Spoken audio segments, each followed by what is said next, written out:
De Don Colomba Marmion, La mort au péché, Delicta quis intelligit, quatrième entretien.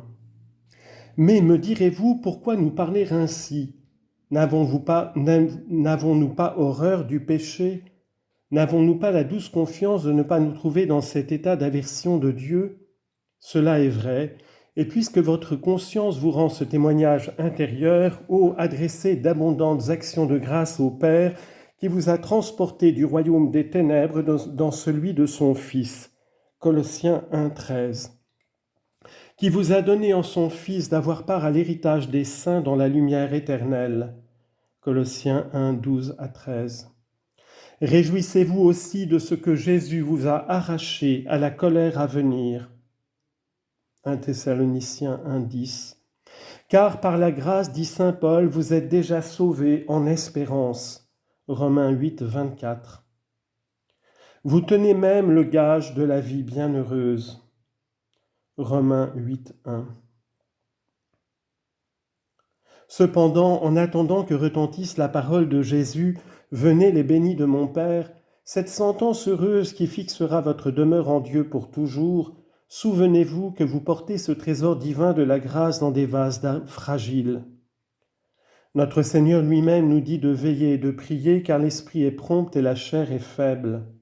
Matthieu 26, 41. Il n'y a pas que les chutes mortelles, il y a aussi, et je touche ici un point très important, le danger des fautes vénielles. Il est vrai que même répéter les fautes vénielles n'empêche pas par elles-mêmes l'union radicale et essentielle avec Dieu. Elle diminue pourtant la ferveur de cette union parce qu'elle constitue un commencement d'aversion de Dieu, dérivant d'une complaisance dans la créature, d'une défaillance dans la volonté, d'un fléchissement dans l'intensité de notre amour pour Dieu. En cette manière, nous devons faire une distinction nécessaire.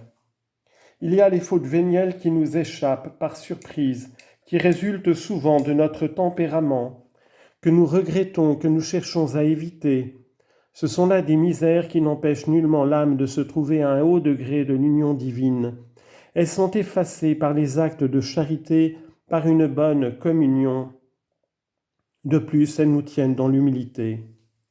On lit en note: on ne peut douter que l'Eucharistie ne remette et pardonne les péchés légers que l'on appelle ordinairement véniels. Tout ce que l'âme entraînée par l'ardeur de la concupiscence a perdu de la vie de la grâce en commettant des fautes légères, le sacrement le lui rend en effaçant ses petites fautes. Toutefois, ceci ne s'applique qu'au péché dont le sentiment et l'attrait n'émeuvent plus l'âme.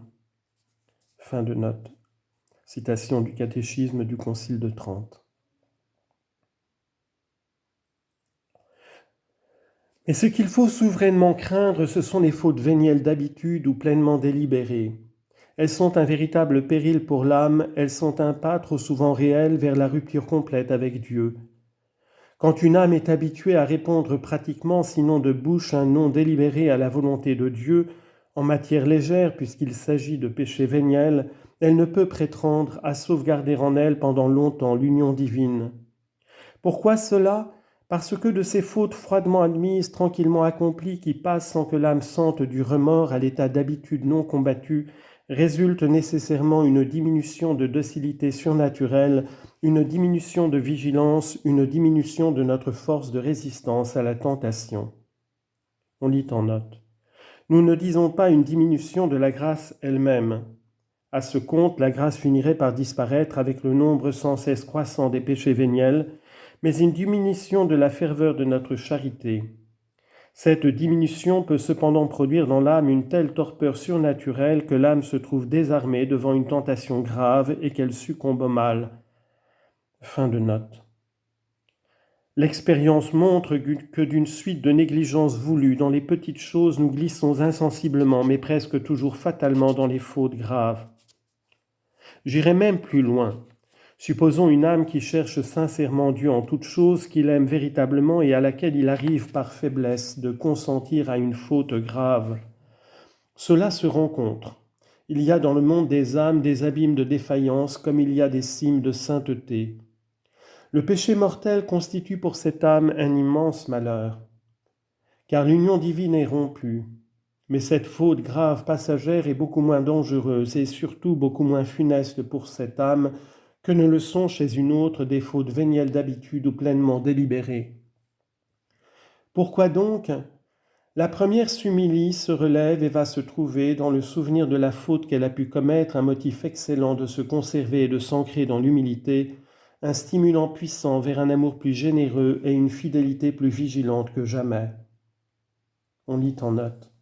Les saints du Seigneur, écrit saint Ambroise en donnant l'exemple de David, brûlent d'impatience de venir à bout d'une lutte pieuse et d'achever la course du salut.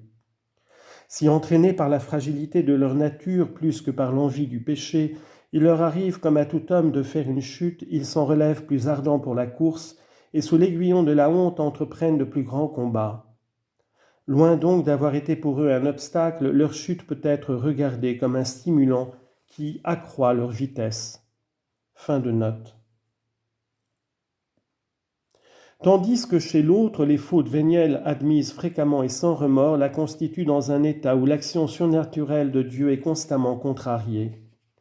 Une telle âme ne peut nullement prétendre à un haut degré d'union avec Dieu. Bien au contraire, l'action divine va s'affaiblissant en elle. L'Esprit Saint se tait, et cette âme presque infailliblement tombera sans tarder dans des fautes plus graves. Elle cherchera sans doute, comme la première, à rentrer aussitôt en grâce avec Dieu, mais elle y rentre moins parce qu'elle aime Dieu que parce qu'elle craint le châtiment. Puis le souvenir de sa faute ne constituera pas pour elle, comme pour la première, le point de départ d'un nouvel élan vers Dieu. N'ayant en elle aucune intensité d'amour, elle continuera à vivre d'une vie surnaturelle médiocre, toujours exposée au moindre coup de l'ennemi et à de nouvelles chutes. On ne peut répondre du salut, encore moins de la perfection d'une telle âme qui met constamment obstacle à l'action divine et qui ne fait pas d'efforts sérieux pour sortir de son état de tiédeur. Il peut arriver par faiblesse, par entraînement, par surprise que nous tombions dans une faute grave, mais au moins ne répondons jamais un non délibéré à la volonté divine. Ne disons jamais, même par notre acte seul, « Seigneur, je sais que telle chose, même minime, vous déplaît, mais je veux l'accomplir. » Dès que Dieu nous demande quoi que ce soit, alors même que ce serait le sang de notre cœur, il faut dire « Oui, Seigneur, me voici ». Sinon, nous nous arrêtons dans le chemin de l'union, et s'arrêter, c'est souvent reculer, c'est presque toujours s'exposer à des chutes graves.